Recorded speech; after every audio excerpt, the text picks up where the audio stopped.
الحمد لله نحمده ونستعينه ونستغفره ونؤمن به ونتوكل عليه ونعوذ بالله من شرور أنفسنا ومن سيئات أعمالنا من يهد الله فلا مضل له ومن يضلله فلا هادي له ونشهد أن لا إله إلا الله وحده لا شريك له ولا نظير له ولا معين له ولا مشير له ولا مثال له ولا مثل له ونشهد أن سيدنا وسندنا وشفيعنا وحبيبنا ومولانا محمدا عبده ورسوله أما بعد فقد قال الله تبارك وتعالى في القرآن المجيد والفرقان الحميد فأعوذ بالله من الشيطان الرجيم بسم الله الرحمن الرحيم يا أيها الذين آمنوا كتب عليكم الصيام كما كتب على الذين من قبلكم لعلكم تتقون وقال في موضع آخر شهر رمضان الذي أنزل فيه القرآن هدى للناس وبينات من الهدى والفرقان صدق الله العظيم. قبل اس کے بعد شروع ہو ایک مرتبہ بلند آواز کے ساتھ درود شریف پڑھیں. اللهم صل على سيدنا مولانا محمد وعلى آل سيدنا مولانا محمد وبارك وسلم كما تحب وترضى عدد ما تحب وترضى يا كريم. میرے محترم بزرگوں، دوستوں اور عزیز ساتھیوں، اللہ تبارک و تعالیٰ کا بہت ہی بڑا کرم ہے، احسان ہے کہ اللہ تبارک و تعالیٰ نے ہمیں رمضان جیسا عظیم الشان مہینہ عطا فرمایا، اور اس کی عظمت کے کیا کہنے کہ جس کے انتظار میں آقا مدنی محمد عربی صلی اللہ علیہ وسلم 2 مہینے پہلے سے دعا مانگ رہے ہیں. کیا آپ رجب کے مہینے میں دعا مانگا کرتے تھے اللہم بارک لنا فی رجب و شعبان وبلغنا رمضان، کہ خود آقا مدنی محمد عربی صلی اللہ علیہ وسلم کو 2 مہینے پہلے سے انتظار اور اشتیاق ہوا کرتا تھا کہ رمضان کا مہینہ آنے والا ہے. حضرت سلمان فارسی رضی اللہ تعالیٰ عنہ کی طویل حدیث کے اندر اللہ کے رسول صلی اللہ علیہ وسلم نے ارشاد فرمایا کہ تمہارے اوپر ایک عظیم الشان مہینہ آنے والا ہے جس کے اندر ایک رات ہے جو 1000 مہینوں سے افضل ہے، اور اس کا پہلا عشرہ رحمت ہے، دوسرا عشرہ مغفرت ہے، تیسرا عشرہ جو ہے جہنم سے آزادی ہے. اور جو شخص اس مہینے کے اندر کسی روزے دار کو افطاری کرائے گا اللہ تبارک و تعالیٰ اس کو اس روزے دار کے بقدر ثواب عطا فرمائے گا. صحابہ کرام نے پوچھا کہ یا رسول اللہ، ہم میں سے ہر شخص تو اتنی طاقت نہیں رکھتا کہ کسی کو افطاری کرائے. تو اللہ کے رسول صلی اللہ علیہ وسلم فرمایا کہ 1 گھونٹ پانی پلا دے، دودھ پلا دے، یا 1 کھجور اس کو کھلا دے، کہ اس طرح بھی کوئی کسی کو افطاری کرائے گا تو اس روزے دار کو جو ثواب ملنے والا ہے اس کے برابر ثواب اس کو بھی ملے گا. بڑے عظیم الشان جو ہے مہینہ ہے. اور ایک روایت کے اندر آقا مدنی محمد عربی صلی اللہ علیہ وسلم نے ارشاد فرمایا کہ رمضان کے اندر میری امت کو کچھ خصوصیتیں عطا فرمائی ہیں، کہ ایک تو یہ کہ روزے دار کی جو منہ کی بدبو ہوتی ہے وہ اللہ رب العزت کے نزدیک مشک سے زیادہ پسندیدہ ہے، اور اللہ تبارک و تعالیٰ ہر روز جو ہے جنت کو روزے دار کے لیے سجایا کرتا ہے. روز جنت جو ہے مزین کی جاتی ہے اور جو ہے اس کو سجایا جاتا ہے، آراستہ کیا جاتا ہے. اور فرمایا کہ روزے دار کے لیے جو ہے پوری مخلوق جو ہے دعائیں مغفرت کرتی ہے، یہاں تک کہ مچھلیاں پانی کے اندر اس کے لیے استغفار کرتی ہیں. اور پھر جب روزے دار پورا مہینہ روزہ رکھتا ہے تو فرمایا کہ بالکل آخری دن جو ہے وہ ایسا پاک و صاف ہو جاتا ہے جیسے کہ آج اس کی ماں نے اس کو جنا. اس مہینے کی عظمت کی بہت ساری روایتیں ہیں. ایک روایت کے اندر آقا مدنی محمد عربی صلی اللہ علیہ وسلم نے ارشاد فرمایا کہ مہینہ بڑا عظمت والا مہینہ ہے. اس مہینے کے اندر جو ہے ہر روز افطاری کے وقت 6 لاکھ جہنمیوں کو اللہ تبارک و تعالی جہنم سے آزاد کرتے ہیں. ہر روز اور جو آخری دن ہوتا ہے اس کے اندر جو ہے پورے رمضان کے اندر پورے ایک مہینے کے اندر جتنے لوگوں کو جہنم سے خلاصی ملی ہوگی اس کے بقدر جو ہے صرف ایک دن میں آزادی دیتے ہیں. معمولی مہینہ نہیں ہے. اس کے اندر اللہ کی طرف سے انوار و برکات بارش کی طرح برستے ہیں. سرکش شیاطین کو قید کر دیا جاتا ہے. سمجھ میں کہ عام دنوں کے اندر جیسا شیطان جو ہے انسانوں کو بہکایا کرتا ہے، رمضان کے اندر اس طرح اس کے اندر ہمت نہیں ہوتی. جتنی بھی سرکش شیاطین ہوتی قید کر دیے جاتے ہیں. تو میرے محترم دوستو، یہ مہینہ بڑا عظیم الشان مہینہ ہے. پہلا عشرہ جو ہے رحمت ہے، دوسرا عشرہ جو ہے مغفرت ہے، اور تیسرا عشرہ جو ہے یہ جہنم سے خلاصی کا ہے. اس کے لیے علماء نے لکھا ہے کہ پہلا عشرہ رحمت ہے. تو کچھ لوگ تو ایسے ہیں جن کے لیے شروع سے ہی مغفرت کا اعلان ہوتا ہے. یہ اللہ کے نیک بندے ہوتے ہیں جو رمضان سے پہلے بھی گناہ سے بچتے ہیں. لیکن کچھ ہم جیسے گنہگار ہوتے ہیں تو پہلا عشرہ جو ہے یہ اللہ کی رحمت کا ہوتا ہے. تو اللہ کی رحمت ان گنہگاروں پر پڑتی ہے، وہ نیک اعمال کرتے ہیں، اللہ سے اپنی گناہوں کی معافی مانگتے ہیں. تو جب یہ عشرہ ختم ہوتا ہے تو دوسرا جو عشرہ ہوتا ہے مغفرت والا، ان میں ان لوگوں کی بھی مغفرت ہو جاتی ہے. اور جب یہ دوسرا عشرہ بھی اللہ کی عبادت کے اندر اور گناہوں سے بچتے ہوئے اور روزہ رکھتے ہوئے اور اس کے ثواب کی امید رکھتے ہوئے یہ عشرہ گزارتے ہیں، تو آخری جو عشرہ ہوتا ہے جہنم سے خلاصی کا، اس کے اندر اللہ رب العزت تمام روزے داروں کی مغفرت کر دیتے ہیں، تمام کو جہنم سے خلاصی دے دیتے ہیں. روزہ اصل میں ہے کیا؟ کہ دیکھو، یہ بات تو ہم سب جانتے ہیں کہ روزہ رکھنا ہے، رمضان کا مہینہ ہے، اور الحمدللہ جو ہے وہ اخبارات کے اندر اور موبائلوں کے اندر اور ویڈیو کے اندر بہت سارے جو ہے علماء کے بیانات آتے ہیں. جانتے ہیں ہم تمام کہ روزہ کیا ہوتا ہے. کہ روزہ اصل میں کہتے ہیں صبح صادق سے لے کر غروب آفتاب تک کھانے پینے سے اور اپنی منقوحہ کے ساتھ خواہشات پوری کرنے سے رکے رہنے کا نام جو ہے یہ روزہ ہے. لیکن اپنی خواہشات کے اعتبار سے یہ سارے ہم جانتے ہیں کہ بھئی اس مہینے کے اندر جو ہے روزے کی حالت میں کھانا پینا نہیں ہے، بیوی کے پاس نہیں جانا ہے. اس کے علاوہ یہ تو وہ چیز ہے جن سے روزہ ٹوٹ جاتا ہے بظاہر، لیکن کچھ اعمال ایسے جن سے بچنا نہایت ضروری ہے کہ وہ اعمال کرنے کی وجہ سے ہمیں دکھتا نہیں کہ روزہ ٹوٹا ہے، لیکن در حقیقت روزہ پھٹ جاتا ہے، ٹوٹ جاتا ہے. اس لیے خاص طور پر اللہ کے رسول صلی اللہ علیہ وسلم نے فرمایا کہ جو اس مہینے کے اندر روزہ رکھتے ہوئے جھوٹ بولنا نہ چھوڑے، غیبت کرنا نہ چھوڑے، برے کام نہ چھوڑے، اللہ کو ایسے روزے کی ضرورت نہیں ہے. اور ایک روایت کہا جاتا ہے کہ اللہ کے رسول صلی اللہ علیہ وسلم نے فرمایا کہ کچھ لوگ ایسے ہیں جو روزہ رکھتے ہیں لیکن روزہ رکھنے کے بعد ان کو صرف بھوک اور پیاس کے علاوہ کچھ نہیں ملتا. کیوں؟ کیونکہ ان لوگوں نے روزہ رکھ کر چغل خوری کی ہے، غیبت کی ہے، اور جھوٹ بولا، دھوکہ دیا، یہ تمام گالی گلوچ کی. یہ تمام چیزیں ایسی ہیں جو روزے کو خراب اور برباد کر دیتی ہیں. ہمیں بظاہر ایسا لگتا ہے کہ ہم روزے سے ہیں، لیکن در حقیقت ہمارا روزہ ٹوٹ جاتا ہے. در حقیقت ہمارا روزہ ٹوٹ جاتا ہے. اس لیے آپ دیکھیں گے جو لوگ اس مہینے کے اندر گناہوں سے بچ کر روزہ رکھتے ہیں، جھوٹ چھوڑ دیتے ہیں اور وہ جھوٹ نہیں بولتے، گناہ نہیں کرتے، غیبت نہیں کرتے، چغل خوری نہیں کرتے، اللہ کی عبادت کے اندر، اللہ کی اطاعت کے اندر رمضان گزارتے ہیں، تو ایسے لوگوں کو روزہ بھی کم لگتا ہے، ان لوگوں کا احساس نہیں ہوتا. اس کے مقابل میں جو لوگ گناہ کے اندر ڈوبے ہوئے ہوتے ہیں، ان حالات روزہ رکھ کے بھی جھوٹ بولتے ہیں، چوری کرتے ہیں، ڈاکہ ڈالتے ہیں، دھوکہ دیتے ہیں اور گالی گلوچ کرتے ہیں، تو ان لوگوں کو روزہ زیادہ لگتا ہے. اس لیے روایت کے اندر آتا ہے کہ اللہ کے رسول صلی اللہ علیہ وسلم کے زمانے میں دو عورتوں کو بہت زیادہ شدت سے جو روزہ رکھنے کے بعد جو ہے بہت زیادہ شدت سے پیاس لگی، اور اتنی شدت سے لگی کہ وہ مرنے کے قریب ہو گئی. اللہ کے رسول صلی اللہ علیہ وسلم کو اطلاع دی گئی تو آپ نے فرمایا، ایک کٹورا دیا اور کہا کہ جا کے ان سے کہو کہ اس کے اندر الٹی کریں، قے کریں. جب وہ لوٹا لے جایا گیا اور پیالہ ان کے سامنے رکھا گیا اور انہوں نے الٹی کی تو اس کے اندر بالکل تازہ تازہ گوشت نکلا. تو لوگوں نے کہا، اور دونوں عورتوں نے کہا کہ ہم نے تو گوشت سے سحری کی بھی نہیں تھی.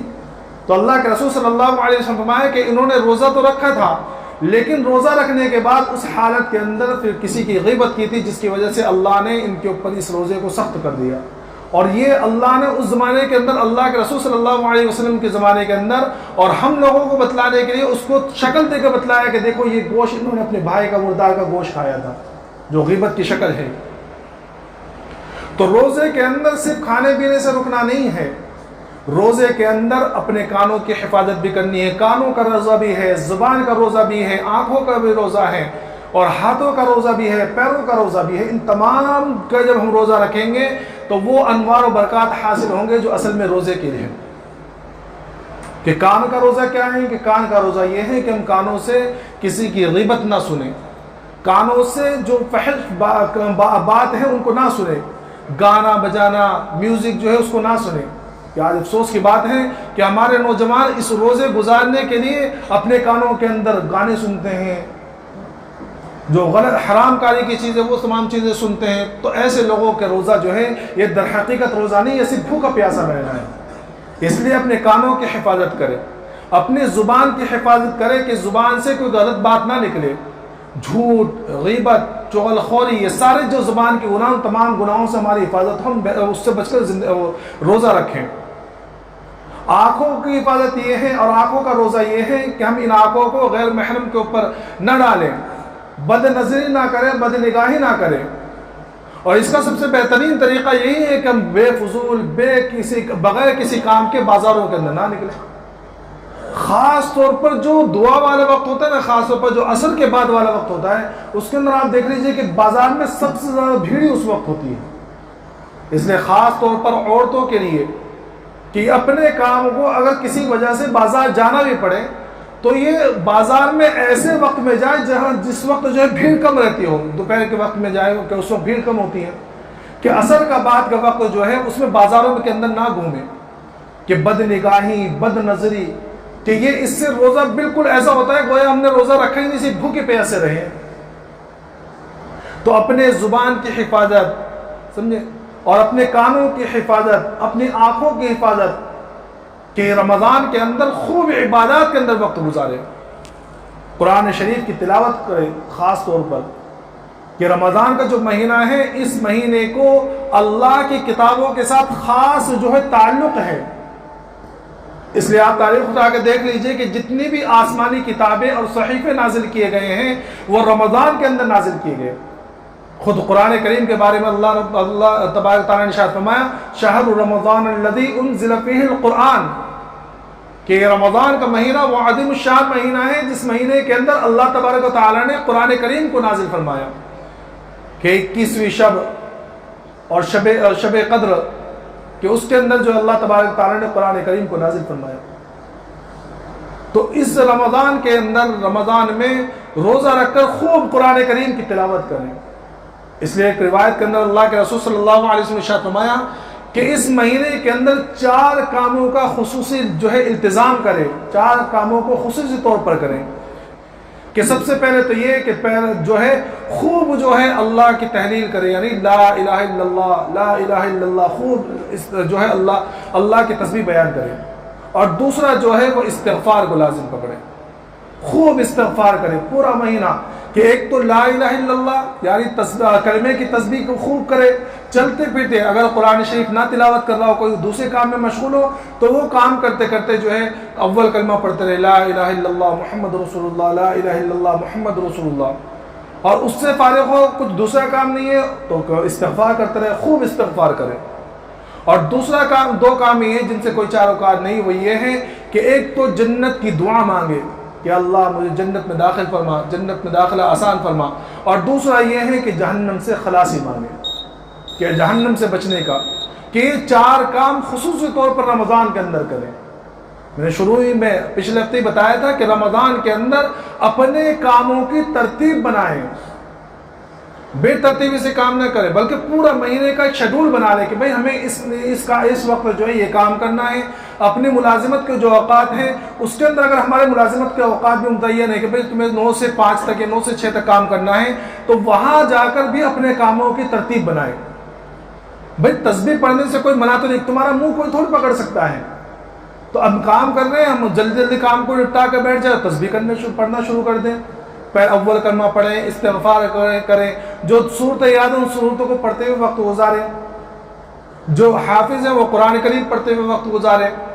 تو اپنے کام کی ترتیب بنائے۔ ملازمت کرنے والے جو ہے اپنے کام کو دیکھیں کہ میں ان کاموں کو کتنے وقت تک سمیٹ سکتا ہوں، اس کے اندر کتنا وقت جو ہے میرے کاموں کا ہے اور کتنا وقت جو میرا فارغ ہے، تو جو فارغ وقت ہے اس میں صرف اللہ کا ذکر کرتے ہوئے گزارے، فضول کام نہ کریں۔ یہ تیری یہ میری، یہاں کھڑے ہو کر وہاں کھڑے ہو کر بات کرنا، باہر آوارہ گردی کرنا، بازاروں میں گھومنا، یہ رمضان کا مہینہ نہیں ہے۔ یہ رمضان کا مہینہ خاص طور پر ہمارے لیے اللہ تبارک و تعالیٰ نے یہ ہمیں خاص طور پر اس لیے دیا ہے کہ جو 11 مہینے ہمارے اللہ کی نافرمانی میں یا یہ فضول کاموں کے اندر اور اللہ سے دوری کے اندر ہوئے ہیں، اس ایک مہینے کے اندر ہم اللہ کی اطاعت کر کے اللہ کا قرب حاصل کریں۔ کہ دیکھو اصل مسئلہ یہ ہوتا ہے کہ ہمیں اب تک یہ سمجھ میں ہی نہیں آیا کہ ہمارا مقصد کیا ہے دنیا میں آنے کا۔ تو قرآن کریم میں صاف اعلان ہے وَمَا خَلَقْتُ الْجِنَّ وَالْإِنسَ إِلَّا لِيَعْبُدُونَ، کہ ہم نے انسان اور جناتوں کو صرف اور صرف اپنی عبادت کے لیے پیدا کیا ہے۔ اب ہمارا مقصدی زندگی صرف اللہ کی عبادت ہے، اور اللہ ہمارا خالق ہے، مالک ہے۔ اللہ اگر یہ ارشاد فرما دیتا کہ بھئی تمہارا کام جو ہے وہ ہمیشہ بس میری عبادت کرنا ہے، تو بھئی اللہ کوئی ظلم کرنے، اللہ کو یہ کوئی ظلم نہیں ہوتا، کیونکہ ہمیں اللہ نے پیدا کیا اور مقصد زندگی صرف عبادت ہے۔ اور دوسری طرف اللہ تبارک تعالیٰ نے ارشاد فرمایا ان اللہ اشترى من المؤمنین انفسهم واموالهم بان لهم الجنہ، کہ اللہ تبارک تعالیٰ نے ایمان والوں کے جان اور مال کو جنت کے بدلے میں خرید لیا، کہ جان اللہ کی دی ہوئی، مال اللہ کا دیا ہوا، اور اس کے بعد اللہ نے وہ ساری چیزوں کو خرید لیا جنت کے بدلے میں۔ اب جب ہم بکاؤ ہیں، اللہ نے ہمیں خرید لیا ہے، تو اللہ ہمارا خالق ہے، اللہ ہمارا مالک ہے، اللہ ہمارا آقا ہے، اللہ نے ہمیں خرید لیا ہے، ہم تو اللہ کے بندے محض ہیں۔ اب اللہ کی طرف سے جو حکم ہے اس کو پورا کرنا یہ ہمارا فرض ہے، ہمیں چو چرا کی اجازت نہیں ہے۔ تو اگر اللہ کی طرف سے یہ اعلان ہوتا کہ بھئی تمہارا کام صرف میری عبادت ہے، ہاں صرف تھوڑا سا وقت جو ہے تم اپنے کھانے پینے میں اس کے لیے نکال لو، تو اللہ کوئی ظالم نہیں ہوتا۔ لیکن قربان جائیے ایسے خریدار کے جس نے جان بھی خرید لیا، مال بھی خرید لیا، اور اس کے بعد وہ سارا لوٹا کر کہہ دیا کہ دیکھو یہ جان بھی تمہیں دے رہا ہوں اور مال بھی تمہیں دے رہا ہوں، تم کھاؤ کماؤ ملازمت کرو تجارت کرو، ہاں اس کے اندر کچھ پابندیاں ہیں اور میری طرف سے کچھ احکامات ہیں، بس اس کے اوپر عمل کر لو۔ اب اس کے باوجود اگر ساری چیزیں دینے کے باوجود اور ان ساری چیزوں سے نفع اٹھانے کے باوجود ہم یہ اپنا تھوڑا سا وقت بھی اللہ کو نہ دیں، تو ہم کتنے بڑے ظالم ہوں گے اور ہم اللہ کے کتنے بڑے نافرمان ہوں گے کہ اللہ نے ہمارا جان مال خریدنے کے بعد یہ سارا جان مال ہمیں واپس لوٹا دیا اور کہا کہ بس تھوڑا سا وقت دے دو، 5 وقت نمازیں پڑھ لو، وقت نکال کر آ جاؤ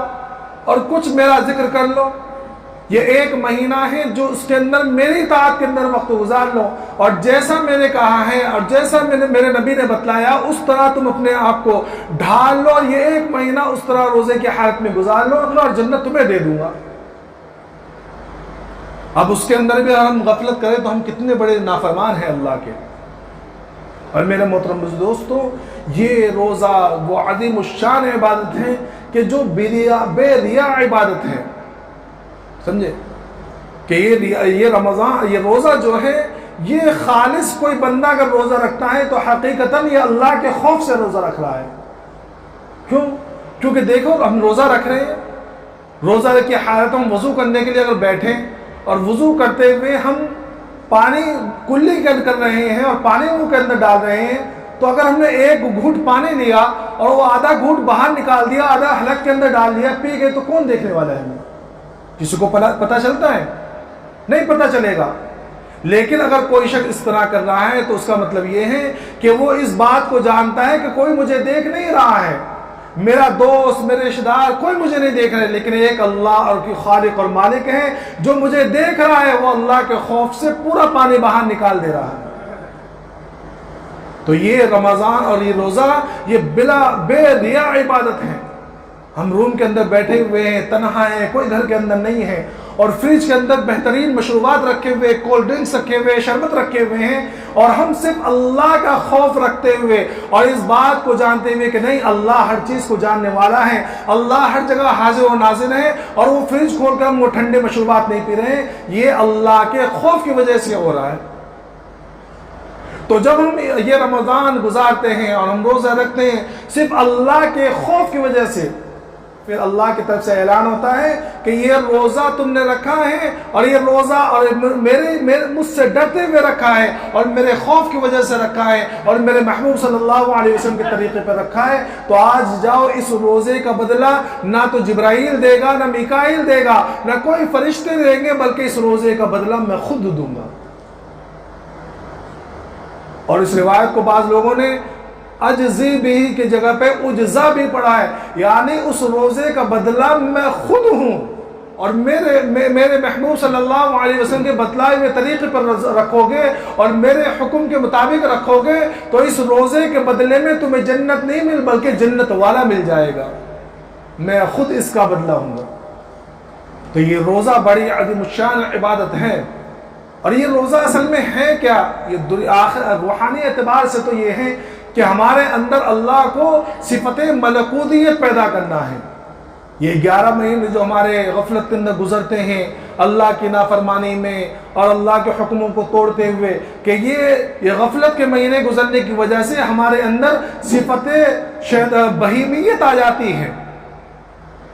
تو اس صفت بہیمیت کو ختم کرنے کے لیے، یہ جانور والی عادت کو ختم کرنے کے لیے اور فرشتوں والی صفت لانے کے لیے اللہ تبارک و تعالیٰ نے یہ رمضان کا مہینہ دیا ہے کہ جس طرح فرشتے کھانے پینے سے پاک ہیں اور وہ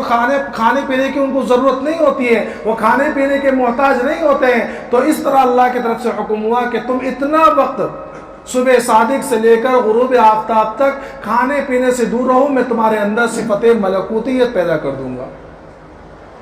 اور جب صفت ملکوتیت پیدا ہو جائے گی تو ہم اللہ کی نافرمانی سے محفوظ رہیں گے، ہم اللہ کی نافرمانی نہیں کریں گے۔ اس لیے آپ دیکھ لیجئے کہ جو شخص جو ہے رمضان کا مہینہ صحیح طریقے سے عبادت کرتے ہوئے، اللہ کی اطاعت کرتے ہوئے اور اللہ کے ذکروں کے اندر، اللہ کے تسبیحات کے اندر اور قرآن شریف پڑھتے ہوئے اور تمام چیزوں سے بچتے ہوئے اگر کوئی ایک مہینہ گزار لیتا ہے تو آگے کی 11 مہینے اس کے لیے عبادت کرنا آسان ہو جاتا ہے۔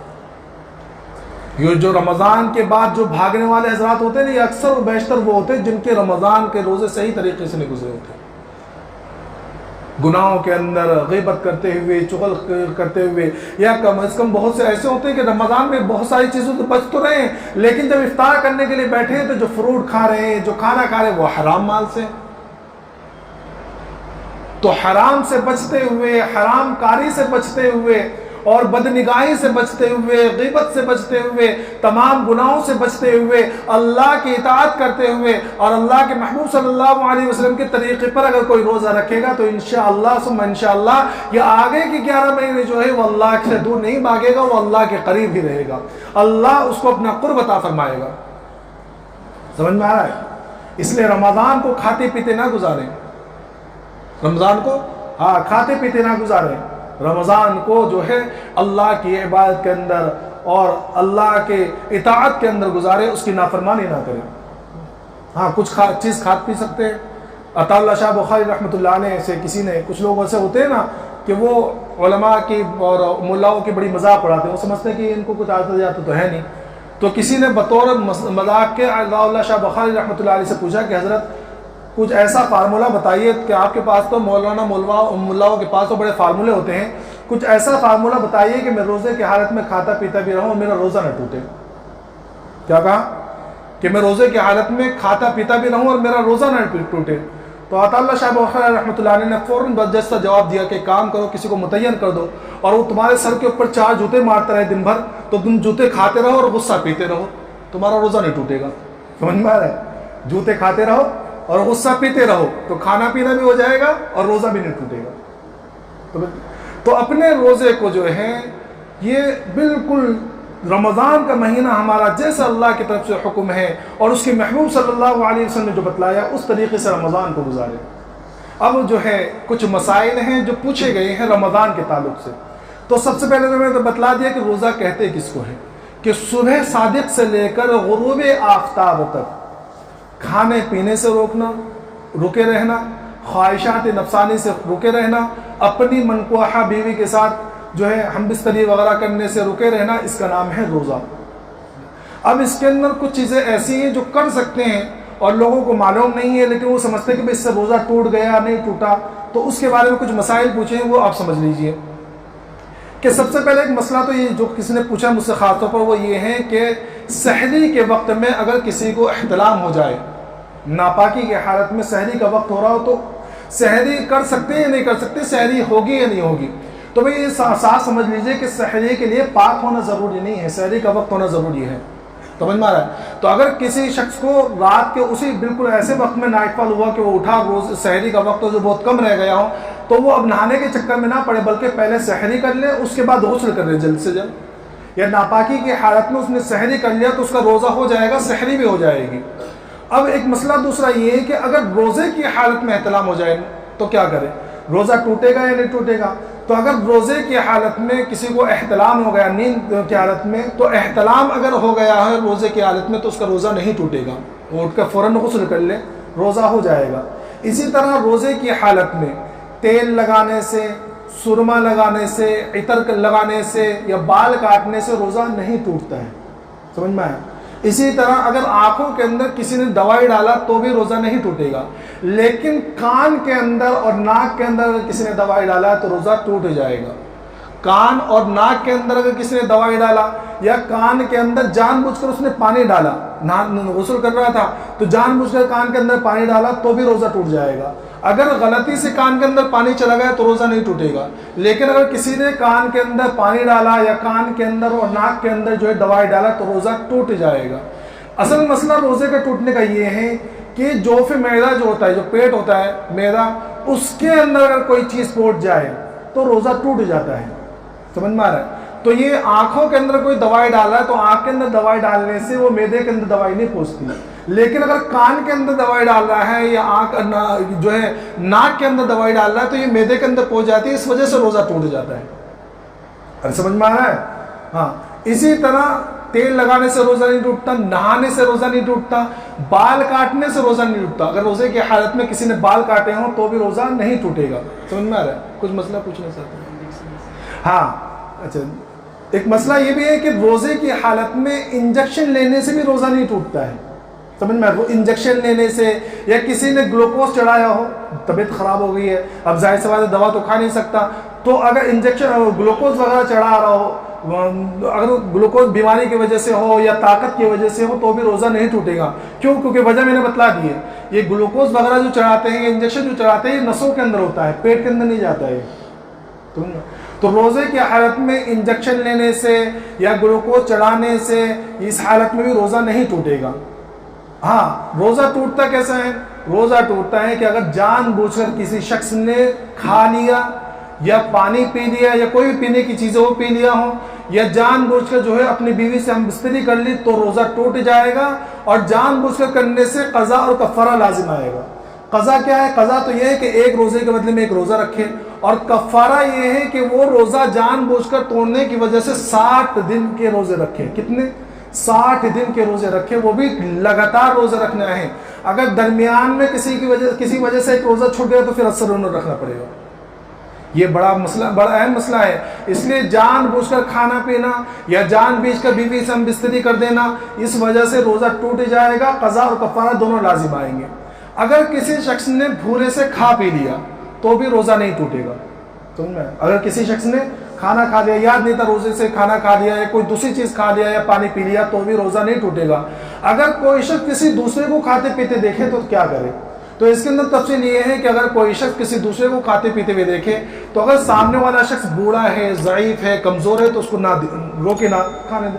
اور اگر طاقتور ہے اور جوان ہے، اٹا کٹا ہے تو فوراً اس کو روک دے کہ بھائی تیرا تو روزہ ہے، تو کیوں کھا پی رہا ہے، سمجھ میں آئے؟ تو اگر بھولے سے کھا پی لیا تو روزہ نہیں ٹوٹے گا، جان بوجھ کے کھائے گا تو روزہ ٹوٹ جائے گا۔ اسی طرح اگر روزے کی حالت میں بیڑی پی لی، سگریٹ وغیرہ پی لی تو بھی روزہ ٹوٹ جائے گا۔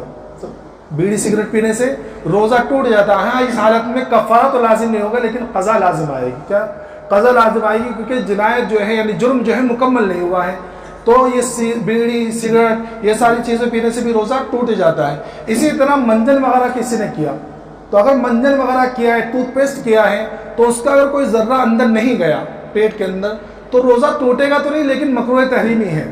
نہیں کرنا چاہیے روزے کی حالت میں۔ ہاں مسواک وغیرہ کر سکتا ہے، مسواک کرنے سے روزہ نہیں ٹوٹتا۔ اسی طرح اگر کسی کو قے ہو گئی یعنی الٹی ہوئی ہے تو اگر جان بوجھ کر اس نے الٹی کیا تو روزہ ٹوٹ جائے گا، لیکن اگر جان بوجھ کر الٹی نہیں کیا ویسی الٹی ہو رہی ہے اس کو تو بھی روزہ نہیں ٹوٹے گا۔ اور اگر کسی شخص نے مثلا اس کو معلوم نہیں تھا، اس کو الٹی ہوئی، اب اس نے سوچا کہ میرا روزہ ٹوٹ گیا، اب اس نے کچھ کھا پی لیا تو اب کھانے پینے سے اس کا روزہ ٹوٹ جائے گا، لیکن اب چونکہ اس نے جان بوجھ کے تو کھایا ہے لیکن اس کو معلوم نہیں تھا کہ روزہ ٹوٹے گا یا نہیں ٹوٹے گا، یا اس نے یہ سمجھا کہ میرا روزہ ٹوٹ گیا ہے، تو اس وجہ سے اس کے اوپر صرف قضا ہوگی، کفارہ لازم نہیں ہوگا۔ کس صورت میں؟ جبکہ روزہ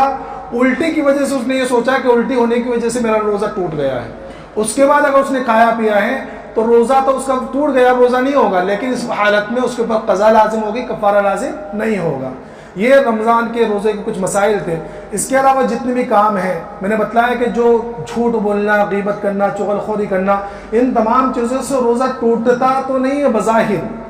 لیکن جو انوار و برکات ہیں وہ ختم ہو جاتے ہیں،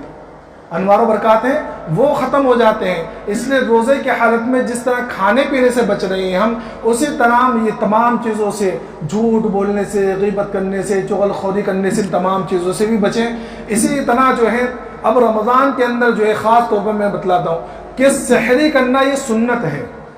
بہت سے لوگ کیا کرتے ہیں کہ وہ رات میں ہی کھا پی کر سو جاتے ہیں کہ یار صبح کون اٹھے گا، بالکل نماز کے ٹائم پر اٹھیں گے اور اس نماز پڑھ کر آئیں گے، پھر اس کے بعد سو جائیں گے تو کم از کم نیند تو پوری ہو جائے گی۔ تو اس طرح کی حرکت کرنا اچھی بات نہیں ہے۔ سحری کرنا یہ مسنون ہے، اور سحری کے اندر جو ہے تاخیر کرنا مسنون ہے، لیکن اتنی بھی تاخیر نہ کرے کہ بالکل صبح صادق ہو جائے۔ جو عام طور پہ جو وقت ہے سحری کا، اس سحری کے وقت سے 4-5 منٹ پہلے ہی ختم کر دے، لیکن سحری کرنا چاہیے۔ سحری کے اندر برکت ہے۔ اللہ کے رسول صلی اللہ علیہ وسلم کے بارے میں آتا ہے کہ جب آپ سحری کیا کرتے تھے اور اس حالت میں اگر کوئی آ جاتا تو آپ کہتے تھے کہ آؤ برکت کا کھانا کھاؤ۔ کیا پتہ چلا کہ سحری کے کھانے کے اندر برکت ہے۔ اس لیے رات کے اندر کھا کے نہ سو جائے کہ بھائی رات میں 11 بجے تک جاگے اور اس وقت پیٹ بھر کر کھا لے کہ بھائی سحری کا کوٹا ہی پورا کر لیا، اب سحری میں نہیں اٹھنا ہے، اب بالکل نماز سے وقت میں اٹھا ہے، تو اس طرح نہ کریں، سحری کریں۔ اسی طرح جو ہے افطار کے اندر تعجیل کرنا ضروری ہے، یعنی افطار جلدی کرنا ضروری ہے، لیکن جلدی کے اندر ایسا نہ ہو کہ وقت سے پہلے افطاری کر لیں، بلکہ جو اس کا وقت ہو جائے، جب سے افطاری کا وقت ہے تو افطاری کا وقت ہو گیا، اب اس کے اندر تاخیر نہ کریں کہ بھائی ادھر ادھر ٹہل رہا ہے، یا بالکل اب یہ انتظار کریں کہ فلاں چیز آ جائے گی تو میں افطاری کروں گا، فلاں چیز افطاری کروں گا، اس طرح نہ کریں، بلکہ جو سامنے موجود ہو۔ اور اس میں بھی مسنون طریقہ یہ ہے کہ افطاری کے اندر شروعات جو ہے وہ کھجور یا پانی سے کرنی چاہیے۔ اللہ کے رسول صلی اللہ علیہ وسلم کا عام طور پر یہ معمول تھا کہ آپ کھجور سے یا پانی سے جو افطاری شروع کیا کرتے تھے۔ تو افطاری کے اندر تعجیل کرنا ضروری ہے کہ جلدی سے جلدی افطاری کرے۔ اللہ کے رسول صلی اللہ علیہ وسلم نے ایک روایت کے اندر فرمایا کہ جب تک میری امت افطاری کے اندر تعجیل کرتی رہیں گی، یعنی افطاری کے اندر جلدی کرتی رہے گی، وہ خیر پر رہے گی۔ اور ایک روایت کے اندر اللہ کے رسول صلی اللہ علیہ وسلم نے ارشاد فرمایا کہ ہمارے اور غیروں کے، یعنی ہمارے اور یہودیوں کے روزے کے اندر یہ فرق ہے کہ وہ افطاری کے اندر تاخیر کرتے ہیں اور افطاری کے اندر تعجیل کرتے ہیں۔ تو سحری کے اندر تاخیر کرنا مسنون ہے، لیکن اتنی تاخیر نہ کرے کہ صبح صادق ہو جائے، اور افطاری کے اندر تعجیل کرنا مسنون ہے، لیکن اتنی جلدی نہ کرے کہ روزہ ہی ٹوٹ جائے۔ تمام چیزوں کے اندر اعتدال کرتے ہوئے اپنے روزے کو جو ہے پورا کرے۔ اور رمضان کا مہینہ میں نے بتلایا کہ اللہ سے خوب مانگ کر، گر گرا کر، اپنے لیے مانگے، اپنے دوست احباب کے لیے مانگے، رشتہ داروں کے لیے مانگے، بلکہ پوری امت کے لیے مانگے کہ حالات آ رہے ہیں، یہ حالات ہماری کرتوتوں کی وجہ سے ہیں، تو اپنے رمضان کو جو ہے اس طرح گزارے۔ جب اس طرح ہم رمضان گزارے گے تو انشاءاللہ ہمارے آئندہ کے مہینے جو ہے انشاءاللہ صحیح طریقے سے گزریں گے۔ اللہ تبارک و تعالیٰ تمام کو کہنے سننے کے ساتھ عمل کی توفیق عطا فرمائے۔ وآخر دعوانا الحمد للہ رب العالمین۔